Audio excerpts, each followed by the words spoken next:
মাছের অনেক রেসিপি আমরা বানিয়ে থাকি, তবে রেসিপিগুলো প্রায় সকলেরই জানা। কিন্তু আজকের রেসিপি একেবারে আলাদা। আলাদা রান্নার পদ্ধতিতে, আলাদা স্বাদের ভিন্নতায়।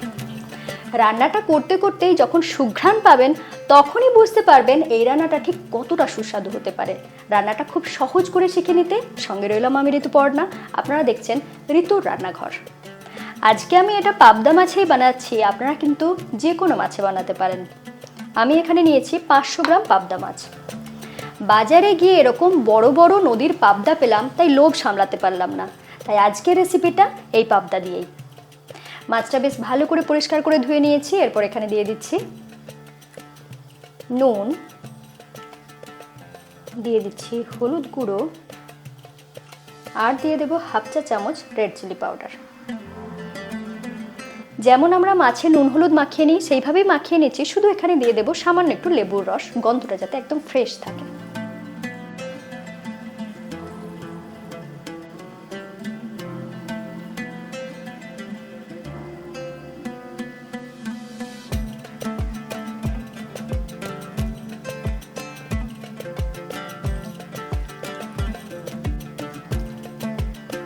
এইভাবে ম্যারিনেট করে মাছটাকে আমি কিছুক্ষণ রেস্টে রেখে দেবো। এরই মধ্যে একটা মশলা বানিয়ে নেব।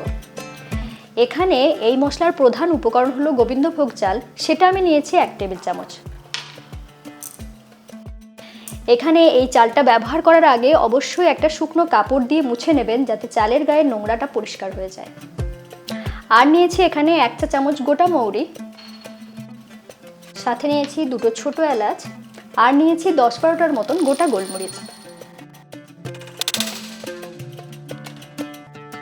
এই সমস্ত মশলাগুলোকে একটু হালকা রোস্ট করে নেব। দিয়ে দিচ্ছি গোবিন্দভোগ চাল,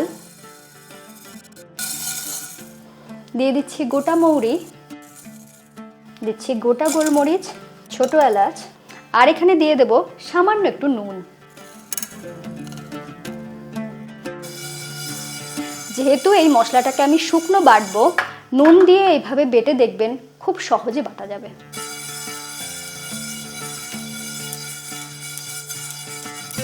1.5 থেকে 2 মিনিট এটাকে আমি শুকনো এইভাবে লো ফ্লেমে রোস্ট করে নিয়েছি। এরপর বেটে নেব।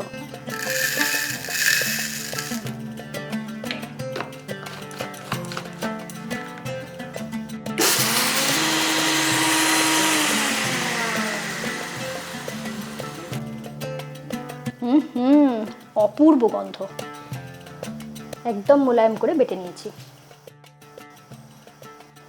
আরও একটা মশলা বানিয়ে নেব, তার জন্য একটা মিডিয়াম সাইজের পেঁয়াজকে এইভাবে টুকরো করে কেটে নিয়েছি। আর নিয়েছি একটা মিডিয়াম সাইজের টমেটো, যেটাকে এইভাবে 4 টুকরো করে কেটে নিয়েছি।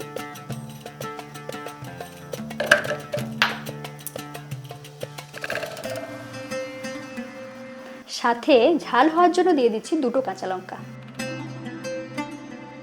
সামান্য একটু জল দিয়ে এটাকে একদম মোলায়েম করে বেটে নেব।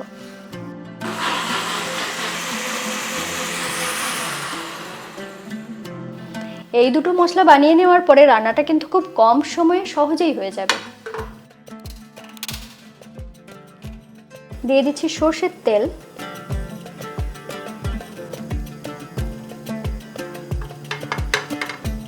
তেল বেশ ভালো করে গরম হয়ে গিয়েছে। এই সময় দিয়ে দিচ্ছি সামান্য একটু নুন, যাতে মাছটা ভাজার সময় তলায় চিটে না যায়।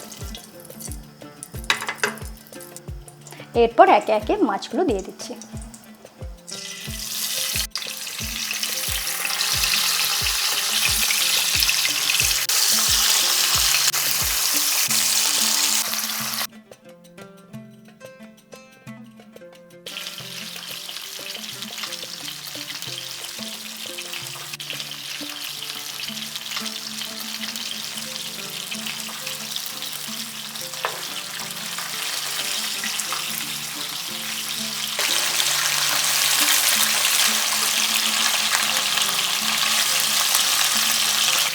যেহেতু পাবদা মাছ খুব নরম, সেই জন্য একটা সাইড একটু বেশ ভালো করে ভাজা হয়ে যাওয়ার পরেই উল্টাবেন, না হলে ভেঙে যেতে পারে। এরপর আমি তুলে নিচ্ছি।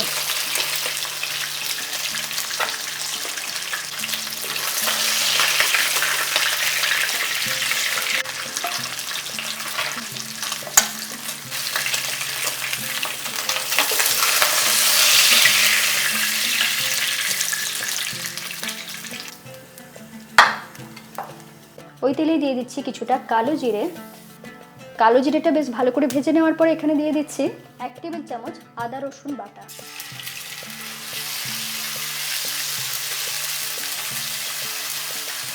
একটু নাড়াচাড়া করে নেওয়ার পরেই এখানে দিয়ে দিচ্ছি বেটে রাখা মশলা।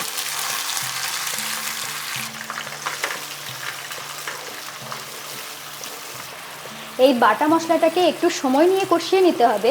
এরই মধ্যে আমি দিয়ে দেব কিছু শুকনো মশলা। দিচ্ছি 1 চা চামচ হলুদ গুঁড়ো, সাথে দিচ্ছি 1 চা চামচ কাশ্মীরি লাল লঙ্কার গুঁড়ো। সমস্ত মশলার টেস্টটাকে ব্যালেন্স করার জন্য এখানে দিয়ে দিচ্ছি কিছুটা চিনি। দিচ্ছি 1 চা চামচ চিনি। এরপরে আবারও গ্যাসটাকে লো ফ্লেমে রেখে মশলাটাকে কষিয়ে নেব একটু সময় নিয়ে।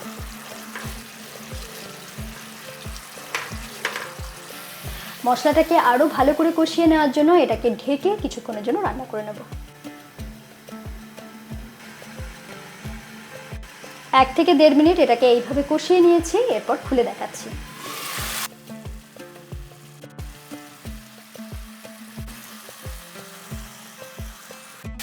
মশলা একদম তেল ছাড়া হয়ে কষানো হয়ে গিয়েছে।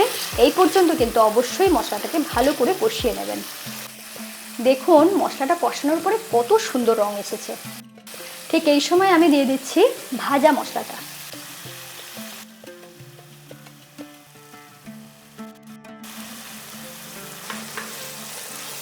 আবারও এটাকে কষিয়ে নিতে হবে। কিন্তু যেহেতু এটা ভাজা মশলা সেই জন্য এটা কষাতেও কিন্তু খুব বেশি টাইম লাগবে না। একটু হালকা নাড়াচাড়া করে নিচ্ছি। কষানো অলমোস্ট হয়ে গিয়েছে। ঠিক এই সময় দিয়ে দেব জল। দিয়ে দিচ্ছি মশলা ধোয়া জল 1 কাপ।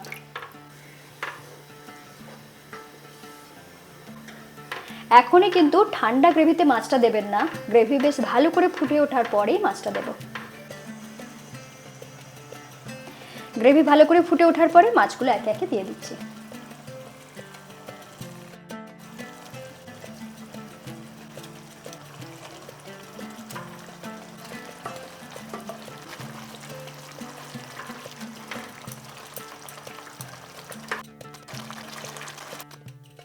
একদম শেষের দিকে দিয়ে দিচ্ছি কয়েকটা চেরা কাঁচা লঙ্কা।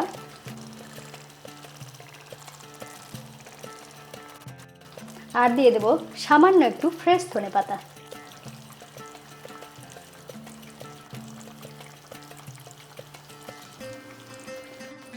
এরপর আর কিচ্ছু না, ঢাকা দিয়ে স্ট্যান্ডিং টাইমে রেখে গরম গরম সার্ভ করে দেব।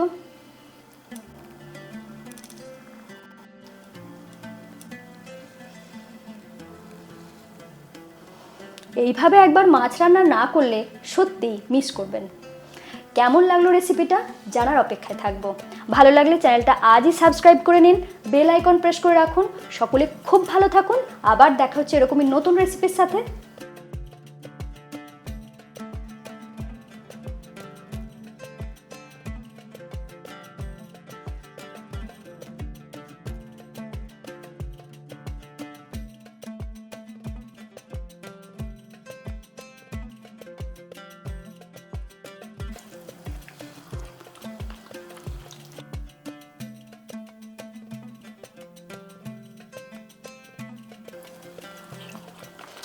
এরকম একটা মাছের রান্না থাকলে আর কিচ্ছু লাগবে না।